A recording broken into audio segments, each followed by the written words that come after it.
जय हिंद दोस्तों। कहते हैं जिस घर आग लगती है उसकी राख पड़ोसी के आंगन तक जरूर पहुंचती है। नेपाल जल रहा है और सवाल यही है, क्या उसकी चिंगारी भारत तक पहुंचेगी? क्योंकि नेपाल में जो हिंसा के कारण रहे हैं वो भारत में भी मौजूद है और लगातार बढ़ते जा रहे हैं। बट इंडिया से पहले हम नेपाल पर चलते हैं, वहाँ पर हिंसा के क्या कारण रहे हैं। नेपाल की जो कहानी है वो आज की नहीं है, उसका इतिहास उतार चढ़ाव से भरा हुआ है। अगर हम हर परत में उतरेंगे तो वीडियो बहुत लंबा हो जाएगा, लेकिन आप फिर भी चाहते हैं कि हम नेपाल के इतिहास पर वीडियो लाएं तो चैनल को सब्सक्राइब कर लीजिए और कमेंट में नेपाल जरूर लिखिए। तो हम सीधे वहीं से शुरू करते हैं जहाँ से नेपाल की हालत बिगड़ने लगी, क्योंकि नेपाल में हिंसा के 6 बड़े कारण रहे हैं और पहला है नेपोटिज्म। और मैं जितने भी आपको कारण बता रहा हूँ उसमें आप भारत को जहन में जरूर रखिएगा, क्योंकि भाई भतीजावाद भारत में भी है और नेपाल में भी। नेपाल में नेताओं के बच्चों को ही राजनीति और बड़े पदों पर जगह मिल रही थी। दूसरा, हर 4-5 सालों में बड़े बड़े घोटाले सामने आ रहे थे। 56,400 करोड़ का भूमि स्वेप घोटाला, 13,600 करोड़ का ऑयल रिफाइनरी घोटाला। इन घोटालों ने युवाओं के मन में असंतोष पैदा किया।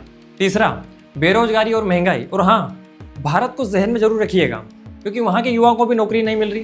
बेरोजगारी 10% से ऊपर पहुँच गई है, महंगाई अपने चरम पर है।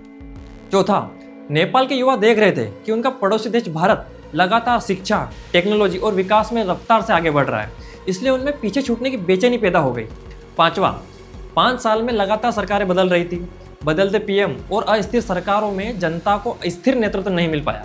छठा, नेपाल की राजनीति में चीन और भारत का बढ़ता प्रभाव। इससे जनता को लग रहा था कि हम अपने डिसीजन स्वतंत्र रूप से नहीं ले पा रहे हैं। भ्रष्टाचार, बेरोजगारी, भाई भतीजावाद, विदेशी दबाव, ये सिर्फ नेपाल की कहानी नहीं है। क्या ये लक्षण भारत की राजनीति और समाज में दिखाई नहीं देते? आइए तो अब भारत पर नजर डालते हैं और देखते हैं क्या यहाँ भी आग भड़कने की संभावना है। नेपाल की प्रॉब्लम है कि वहाँ की ऑर्गेनाइजेशन कमजोर है, सरकार बार बार चेंज होती रहती है, लोकतंत्र अनस्टेबल है। भारत के युवाओं में भी गुस्सा है, लेकिन यहाँ की जो संस्था हैं, न्यायपालिका, मीडिया, पुलिस ने अभी भी लोकतंत्र को संभाल रखा है। भारत की जनता के पास अपनी आवाज़ उठाने के लिए बहुत ऑप्शंस हैं, और अगर विरोध होते भी हैं तो सिस्टम उन्हें समेट लेता है।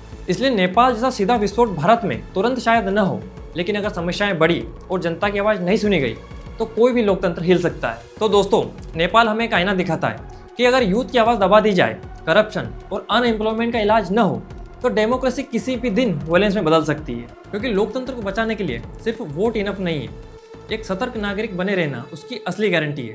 तो stay safe and proud to be Indian. जय हिंद।